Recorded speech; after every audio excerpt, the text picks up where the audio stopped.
A paz do Senhor, meus irmãos, espero que você esteja bem em nome de Jesus. Vamos para o nosso terceiro dia do nosso estudo, né? Formados pelo Evangelho.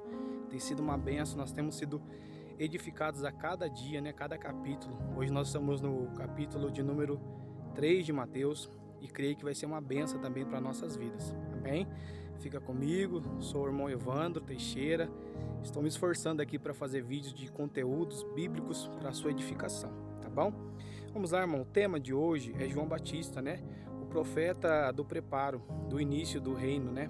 Foi o profeta que abriu o caminho para Jesus vir. E o texto base está, é claro, né? Mateus, capítulo de número 3.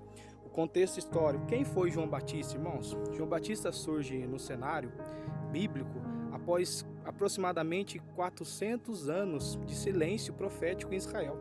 Aproximadamente esse tempo que João Batista surgiu.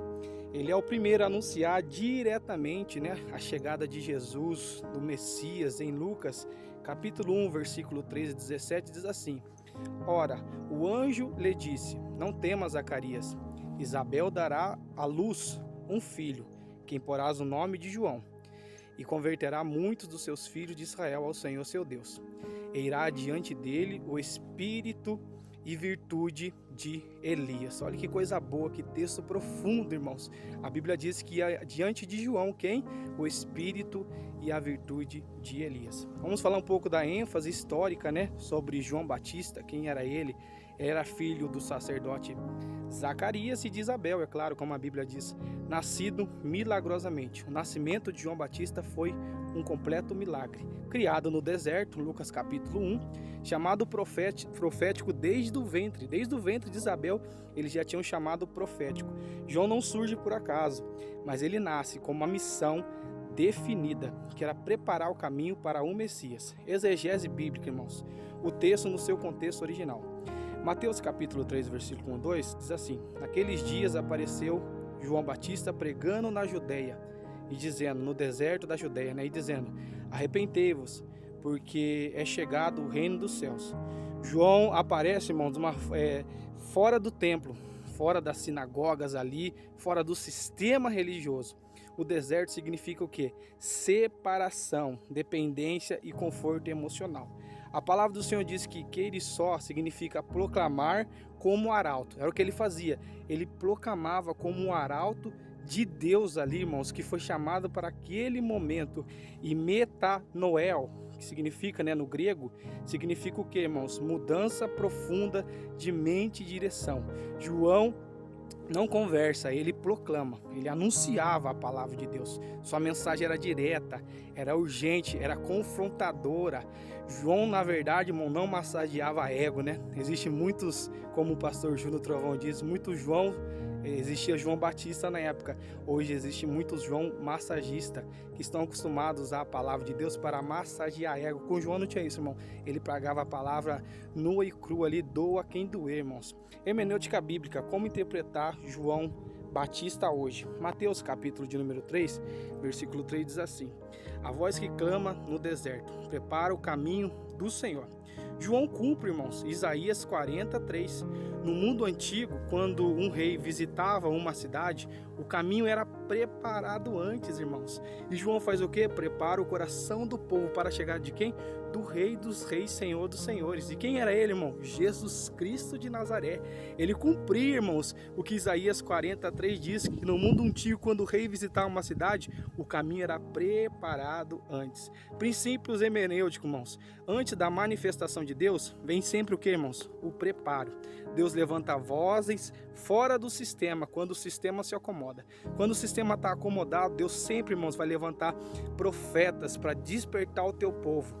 O deserto revela quem está disposto a ouvir a voz de Deus. Se muitas das vezes nós passamos pelo deserto, nós temos que estar disposto a ouvirmos a voz de Deus, que é no meio do deserto que Deus costuma falar fortemente e fazer grandes milagres nas nossas vidas. Amém? Teologia sistemática. Doutrinas evidentes no ministério de João. Doutrina do arrependimento. Mateus capítulo 3, versículo 8 diz assim: produzi, pois, frutos dignos do quê? De arrependimento. Arrependimento bíblico aqui exige mudança visível, irmãos. Não é uma mudança superficial, mas é uma mudança visível. João confronta uma fé sem transformação. Aquele povo só tinha uma fé, mas não tinha transformação. Era uma fé vazia. Como diz Tiago 2, né? A fé sem obra, ela é morta. Doutrina do juízo, Mateus 3,10. Toda árvore que não produz o bom fruto, ela é o quê? Cortada e lançada no fogo.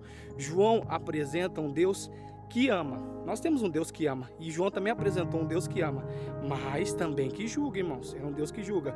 O reino traz graça, mas existe o quê?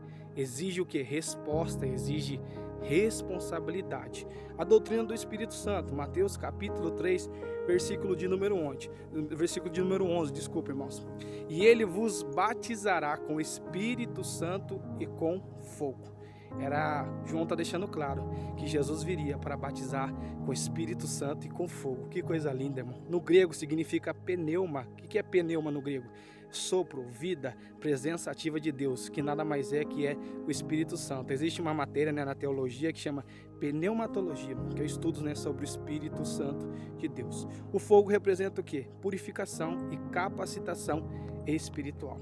Teologia pastoral, meus irmãos, aplicando para a igreja, né, dos dias de hoje, Mateus capítulo 3, versículo 4. E João tinha suas vestes de pelos de camelo e um cinto de couro. João vive de forma simples, lembrando quem? O profeta Elias, irmãos. Sua vida confirmava a sua mensagem.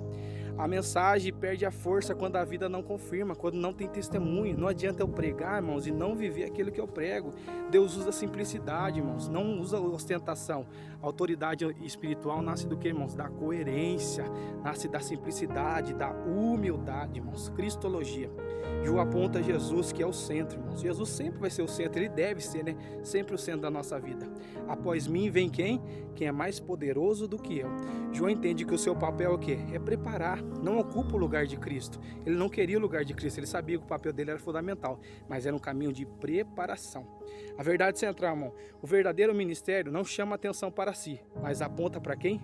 Para Jesus. O batismo de Jesus é a confirmação divina. Mateus capítulo 3, 16 e 17. E este é meu filho amado, a quem eu me comprazo. Aqui, irmãos, o ministério de Jesus começa com a aprovação de quem? Do Pai, não com aplausos humanos, irmãos. E no hebraico, bem significa filho, ruach significa espírito.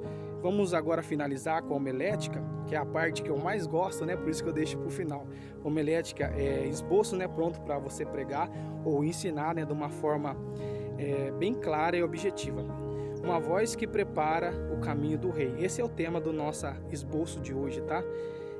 Um esboço homilético.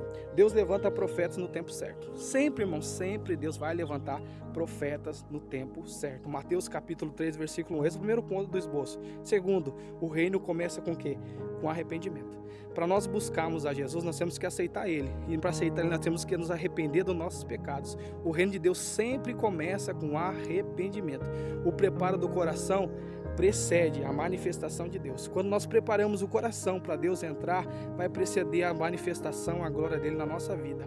Quarto, a vida do mensageiro confirma a mensagem. Mateus 3,4. A vida de João era confirmada, irmãos, pela sua mensagem. A nossa vida tem que confirmar com as palavras que nós lançamos também, irmãos, que nós pregamos. Não é só palavra jogada ao vento, nós temos que dar testemunho de vida. João prepara Jesus. João prepara, na verdade, Jesus transforma, né? O papel nosso é preparar, irmãos. Quem faz a obra é Jesus, ele é o que é o dono da obra. Mateus capítulo 3, versículo 11. O céu aprova quem anda em obediência. Continue em obediência, continue ouvindo a voz de Deus, que o céu vai te aprovar também. Mateus 3, 16, 17. Conclusão. João Batista nos ensina que preparar o caminho é mais importante do que ocupar o palco. É forte, né? João Batista nos ensina que preparar o caminho, irmãos, é mais importante do que ocupar o palco. Que ele diminua, João Batista, e que Cristo cresça, que eu diminua e que Jesus cresça nas nossas vidas. Seu chamado ecoa até hoje. Arrependei-vos, o reino chegou. Pergunta final, irmão, estamos preparados para ouvir a voz de Deus ou apenas acostumados a ouvir a religião. Amém, meus irmãos? Eu encerro por aqui. Que Deus abençoe. Hoje foi o terceiro dia do nosso estudo, formados pelos evangelhos. Que Deus abençoe e fique com Deus.